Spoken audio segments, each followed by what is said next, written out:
Part 2. The Country of the Saints. Chapter 1. On the Great Alkali Plain.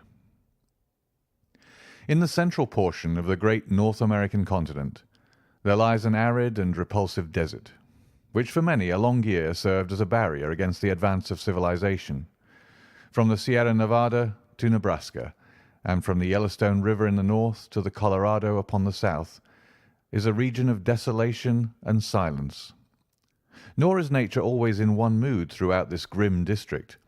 It comprises snow-capped and lofty mountains and dark and gloomy valleys. There are swift-flowing rivers which dash through jagged canyons, and there are enormous plains which in winter are white with snow, and in summer are grey with the saline alkali dust. They all preserve, however, the common characteristics of barrenness, inhospitality, and misery. There are no inhabitants of this land of despair. A band of Pawnees or of Blackfeet may occasionally traverse it in order to reach other hunting grounds, but the hardiest of the braves are glad to lose sight of those awesome plains and to find themselves once more upon their prairies. The coyote skulks among the scrub, the buzzard flaps heavily through the air, and the clumsy grizzly bear lumbers through the dark ravines and picks up such sustenance as it can amongst the rocks. These are the sole dwellers in the wilderness. In the whole world there can be no more dreary view than that from the northern slope of the Sierra Blanco. As far as the eye can reach stretches the great flat plainland, all dusted over with patches of alkali and intersected by clumps of the dwarfish chaparral bushes.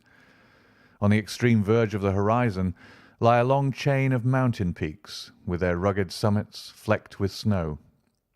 In this great stretch of country there is no sign of life, nor of anything appertaining to life. There is no bird in the steel-blue heaven, no movement upon the dull grey earth. Above all, there is absolute silence. Listen as one may, there is no shadow of a sound in all that mighty wilderness, nothing but silence, complete and heart-subduing silence. It has been said there is nothing appertaining to life upon the broad plain. That is hardly true. Looking down from the Sierra Blanco one sees a pathway traced out across the desert, which winds away and is lost in the extreme distance. It is rutted with wheels and trodden down by the feet of many adventurers. Here and there are scattered white objects which glisten in the sun and stand out against the dull deposit of alkali. Approach and examine them. They are bones, some large and coarse, others smaller and more delicate. The former have belonged to oxen and the latter to men. For 1,500 miles one may trace this ghastly caravan route by these scattered remains of those who had fallen by the wayside. Looking down on this very scene, there stood upon the 4th of May, 1847, a solitary traveller. His appearance was such that he might have been the very genius or demon of the region. An observer would have found it difficult to say whether he was nearer to 40 or to 60. His face was lean and haggard, and the brown parchment-like skin was drawn tightly over the projecting bones. His long brown hair and beard were all flecked and dashed with white. His eyes were sunken in his head and burned with an unnatural lustre, while the hand which grasped his rifle was hardly more fleshy than that of a skeleton. As he stood, he leaned upon his weapon for support, and yet his tall figure and the massive framework of his bones suggested a wiry and vigorous constitution.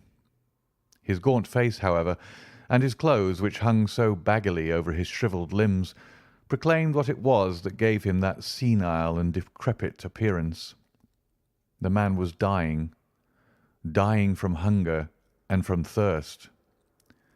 He had toiled painfully down the ravine and on to this little elevation in the vain hope of seeing some signs of water.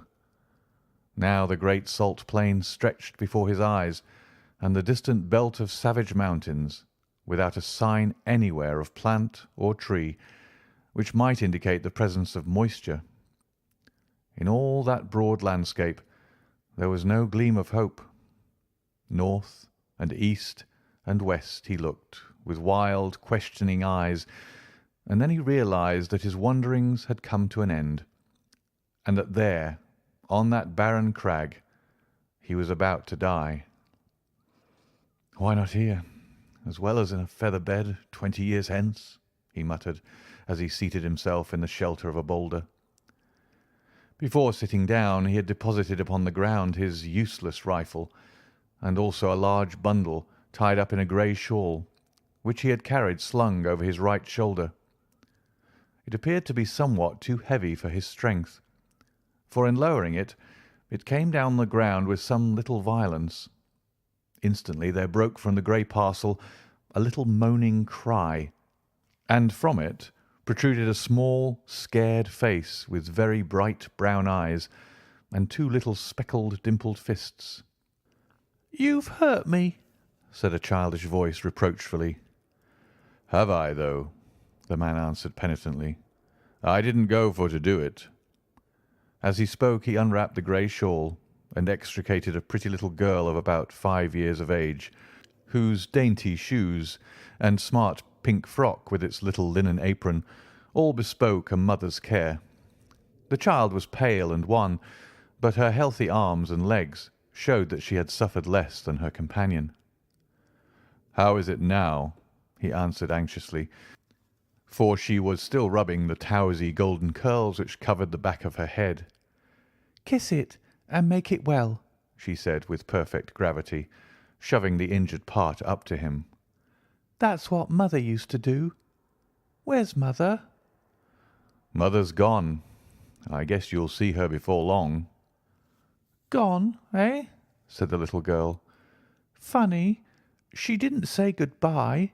She most always did if she was just going over to Auntie's for tea, and now she's been away 3 days. Say, it's awful dry, ain't it? Ain't there no water, nor nothing to eat?" "No, there ain't nothing, dearie. You'll just need to be patient a while, and then you'll be all right. Put your head up agin me like that again, and you'll feel bullier. It ain't easy to talk when your lips is like leather, but I guess I'd best let you know how the cards lie. What's that you got?"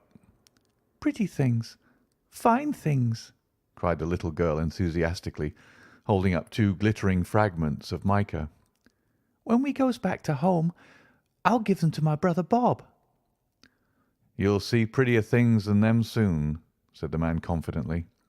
"You just wait a bit. I was going to tell you, though. You remember when we left the river?" "Oh, yes." "Well, we reckoned we'd strike another river soon, do you see?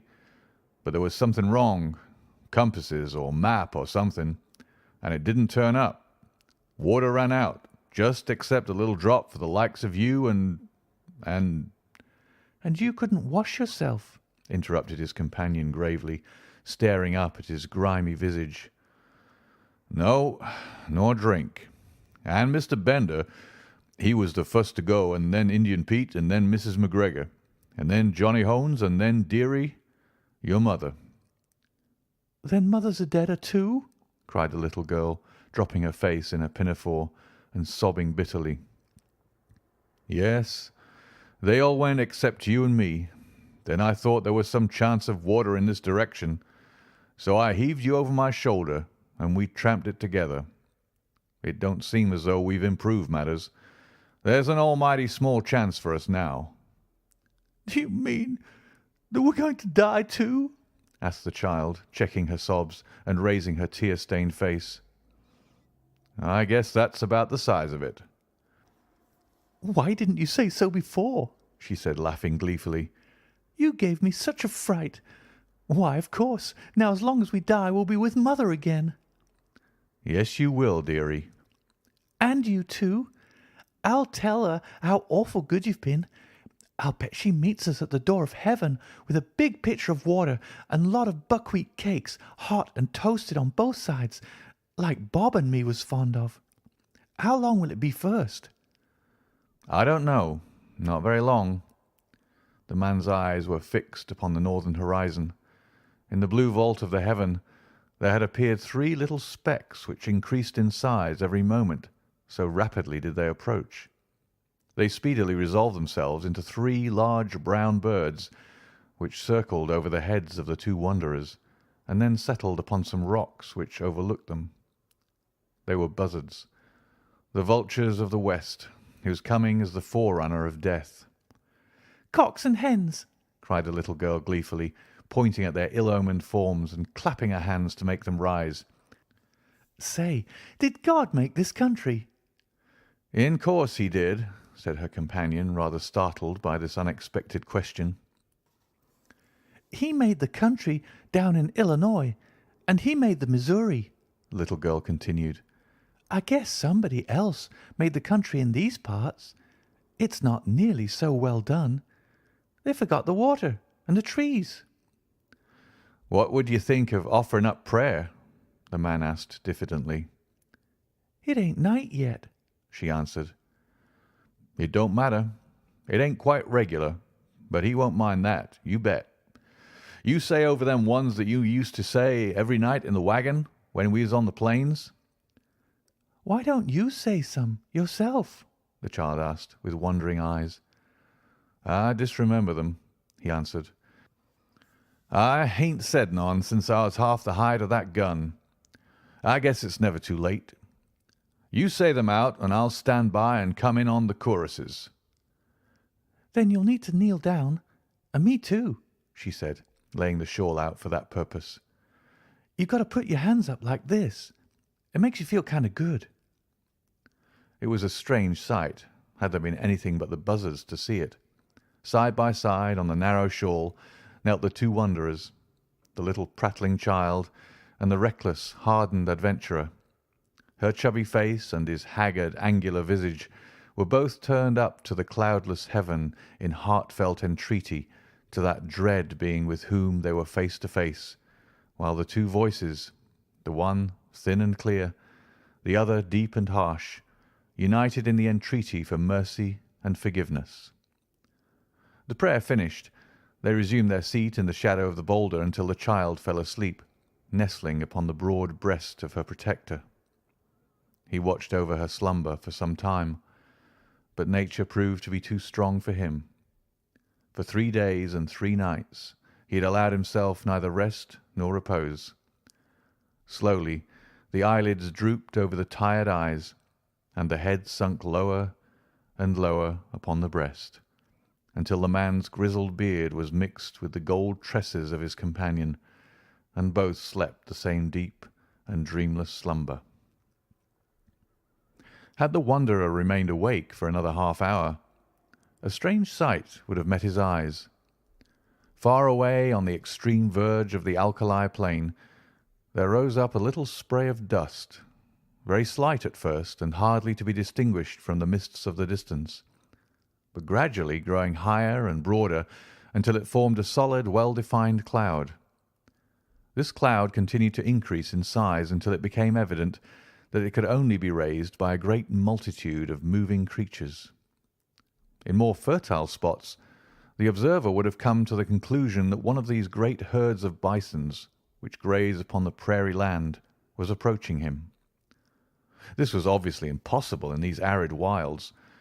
As the whirl of dust grew nearer to the solitary bluff upon which the 2 castaways were reposing, the canvas-covered tilts of wagons and the figures of armed horsemen began to show up through the haze, and the apparition revealed itself as being a great caravan upon its journey for the west. But what a caravan! When the head of it had reached the base of the mountains, the rear was not yet visible on the horizon. Right across the enormous plain stretched the straggling array, wagons and carts, men on horseback and men on foot, innumerable women who staggered along under burdens, and children who toddled beside the wagons or peeped out from under the white coverings.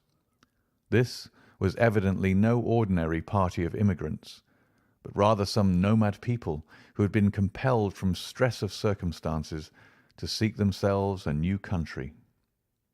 There rose through the clear air a confused clattering and rumbling from this great mass of humanity, with the creaking of wheels and the neighing of horses. Loud as it was not sufficient to rouse the 2 tired wayfarers above them. At the head of the column there rode a score or more of grave, iron-faced men clad in sombre, homespun garments and armed with rifles. On reaching the base of the bluff they halted and held a short council among themselves. "The wells are to the right, my brothers," said one, a hard-lipped, clean-shaven man with grizzly hair. "To the right of the Sierra Blanco, so we shall reach the Rio Grande," said another. "Fear not for water," cried a third.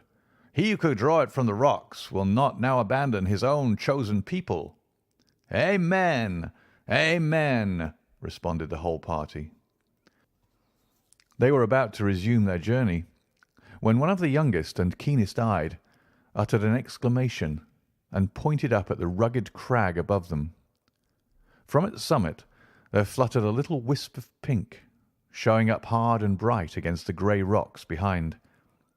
At the sight there was a general reining up of horses and unslinging of guns, while fresh horsemen came galloping up to reinforce the vanguard. The word "Redskins" was on every lip. "There can't be any number of Injuns here," said the elderly man who appeared to be in command. "We have passed the Pawnees, and there are no other tribes until we cross the great mountains." "Shall I go forward and see, Brother Stangerson?" asked one of the band. "And I, and I," cried a dozen voices. "Leave your horses below, and we will await you here," the elder answered. In a moment the young fellows had dismounted, fastened their horses, and were ascending the precipitous slope which led up to the object which had excited their curiosity. They advanced rapidly and noiselessly, with the confidence and dexterity of practised scouts. The watchers from the plain below could see them flit from rock to rock until their figures stood out against the skyline. The young man who had first given the alarm was leading them. Suddenly his followers saw him throw up his hands, as though overcome with astonishment, and on joining him they were affected in the same way by the sight which met their eyes. On the little plateau which crowned the barren hill there stood a single giant boulder, and against this boulder there lay a tall man, long-bearded and hard-featured, but of an excessive thinness. His placid face and regular breathing showed that he was fast asleep. Beside him lay a little child, with her round white arms encircling his brown sinewy neck, and her golden-haired head resting upon the breast of his velveteen tunic. Her rosy lips were parted, showing the regular line of snow-white teeth within, and a playful smile played over her infantile features. Her plump little white legs, terminating in white socks and neat shoes, with shining buckles, offered a strange contrast to the long, shrivelled members of her companion. On the ledge of rock above this strange couple there stood 3 solemn buzzards, who at the sight of the newcomers uttered raucous screams of disappointment and flapped sullenly away. The cries of the foul birds awoke the 2 sleepers, who stared about them in bewilderment. The man staggered to his feet and looked down upon the plain which had been so desolate when sleep had overtaken him, and which was now traversed by this enormous body of men and of beasts. His face assumed an expression of incredulity as he gazed, and he passed his bony hand over his eyes. "This is what they call delirium, I guess," he muttered. The child stood beside him, holding on to the skirt of his coat, and said nothing, but looked all around her with the wondering, questioning gaze of childhood. The rescuing party was speedily able to convince the 2 castaways that their appearance was no delusion. One of them seized the little girl and hoisted her upon his shoulder, while 2 others supported her gaunt companion and assisted him towards the wagons. "My name is John Ferrier," the wanderer explained. "Me and that little un are all that's left of 21 people. The rest is all dead of thirst and hunger, away down in the south." "Is she your child?" asked someone. "I guess she is now," the other cried defiantly. "She's mine because I saved her. No man will take her from me. She's Lucy Ferrier from this day on. Who are you, though?" he continued, glancing with a curiosity at his stalwart, sunburned rescuers. "There seems to be a powerful lot of ye." "Nigh upon 10,000, said one of the young men. "We are the persecuted children of God, the chosen of the angel Moroni." "I never heard tell on him," said the wanderer. "He appears to have chosen a fair crowd of ye." "Do not jest at that which is sacred," said the other sternly. "We are of those who believe in those sacred writings, drawn in Egyptian letters on plates of beaten gold, which were handed unto the holy Joseph Smith at Palmyra. We have come from Nauvoo, in the state of Illinois, where we had founded our temple. We have come to seek a refuge from the violent man and from the godless, even though it be the heart of the desert." The name of Nauvoo evidently records recollections to John Ferrier. "I see," he said. "You are the Mormons." "We are the Mormons," answered his companions with one voice. "And where are you going?" "We don't know. The hand of God is leading us under the person of our prophet. You must come before him. He shall say what is to be done with you." They had reached the base of the hill by this time, and were surrounded by crowds of the pilgrims, pale-faced, meek-looking women, strong, laughing children, and anxious, earnest-eyed men. Many were the cries of astonishment and of commiseration which arose from them when they perceived the youth of one of the strangers and the destitution of the other. Their escort did not halt, however, but pushed on, followed by a great crowd of Mormons, until they reached a wagon, which was conspicuous for its great size and for the gaudiness and smartness of its appearance. 6 horses were yoked to it, whereas the others were furnished with 2 or at the most 4 apiece. Beside the driver there sat a man who could not have been more than 30 years of age, but whose massive head and resolute expression marked him as a leader. He was reading a brown-backed volume, but as the crowd approached he laid it aside and listened attentively to an account of the episode. Then he turned to the 2 castaways. "If we take you with us," he said in solemn words, "it can only be as believers in our own creed. We shall have no wolves in our fold. Better far that your bones should bleach in this wilderness than that you should prove to be that little speck of decay which in time corrupts the whole fruit. Will you come with us on these terms?" "Guess I'll come with you on any terms," said Ferrier, with such emphasis that the grave elders could not restrain a smile. The leader alone retained his stern, impressive expression. "Take him, Brother Stangerson," he said. "Give him food and drink, and the child likewise. Let it be your task also to teach him our holy creed. We have delayed long enough. Forward! On! On to Zion! On! On to Zion!" cried the crowd of Mormons, and the words rippled down the long caravan, passing from mouth to mouth until they died away in a dull murmur in the far distance. With a cracking of whips and a creaking of wheels, the great wagons got into motion, and soon the whole caravan was winding along once more. The elder, to whose care the 2 waifs had been committed, led them to his wagon, where a meal was already awaiting them. "You shall remain here," he said. "In a few days you will have recovered from your fatigues. In the meantime, remember that now and forever you are of our religion. Brigham Young has said it, and he has spoken with the voice of Joseph Smith, which is the voice of God."